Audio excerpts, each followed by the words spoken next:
it's time for you to give some eviction notices to some things in your life. It's time for you to cut some people off, and you might feel bad about it. But listen, if they handed you the scissors, stop being bad or feeling bad about it.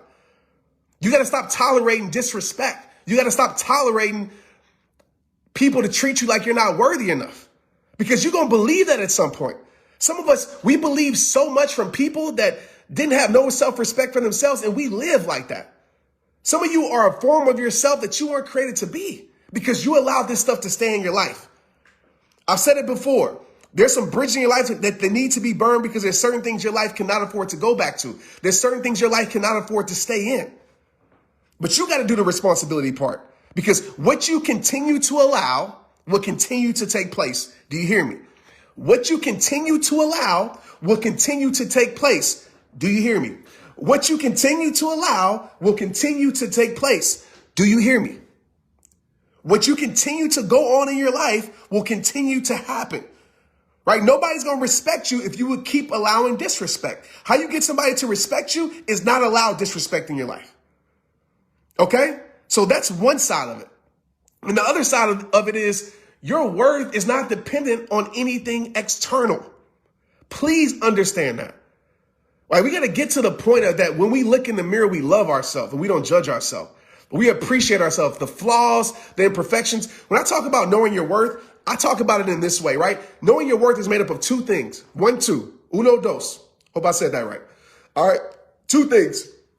Number one is the acceptance of self. And number two is the confidence of self. If you have those things, you're going to know your worth. You're going to live your worth. The problem is most of us don't have those two things. Most of us don't have either one of them, right? We don't have the acceptance of self, meaning we haven't accepted who we truly are. We haven't accepted our past. We haven't accepted our mistakes. We haven't accepted our flaws. We haven't accepted our imperfections. And we live life like that. We live life like that. And the second thing is we have no confidence in ourselves at all. We allowed the world to take away our confidence. We allowed people, right, that were manipulators, people that were in our life, just taken from our life and not given into our life. We allowed those things to take away from our confidence. We allowed comparison to take away from our confidence. And so if you don't have those two things, you're not going to know your worth. You're not going to know your worth. So every time I felt like I wasn't enough, let me ask you this. What is enough? I did a whole tour on this, and I asked people this question the whole tour. And I asked people, what's your definition of enough? Because so many people are quick to say, I'm not enough. I'm not enough. I don't feel like I'm enough. What you adding your life up to? What's the measuring stick you're measuring your life up to? What's enough for you? Most people don't even know. So now you have an invisible measuring stick of what enough is. So you basically have something you never will achieve. And so you're set yourself up to lose. From the get-go, what's your enough? A lot of people don't know. I don't feel like I'm enough. Okay, well, what's enough? The acceptance of other people? Well, I promise you'll never feel like you're enough, because that's impossible. Everybody in the world ain't going to accept you. Or what's enough? Having somebody treat me the way I deserve. Well, sometimes people ain't going to treat you the way you deserve. They're going to treat you in the way that you accept. Facts. So what's your enough? Well, I don't know, Trent. You got to be clear on what your enough is. Get clear on that. Crystal clear. And my enough is how God created me. I ain't in this to prove nothing to nobody. I ain't in this to go on a whole life of proving people. Because I know the first step to unhappiness is trying to please everyone else. I know the first step to misery is trying to prove things to everybody else. It's trying to prove things to this world. I'm not here to prove anything. If I'm here to prove something to anybody, it's proving myself how much I love who I am.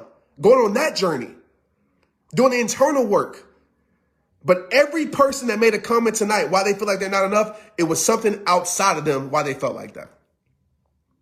And that, my friend, I hate to tell you this, you will never feel like you're enough. Ever.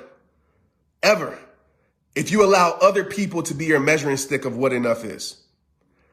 All right. And I know you want people to treat you better. I know you want people to believe in you. I know all of those things. Listen, and when that happens, it's beautiful. But you got to focus on what you can control. No matter how people treat you, it should never change how you treat yourself. No matter how people view you, it should never change how you view yourself. No matter what people give you, words, rumors, gossip, hate, negativity, disrespect, it should never change how you view yourself. You can give me all the hate in the world, but guess what? I'm still going to love me. You can give me all the disrespect in the world, but I promise you, I'm still going to respect me. Let's get it.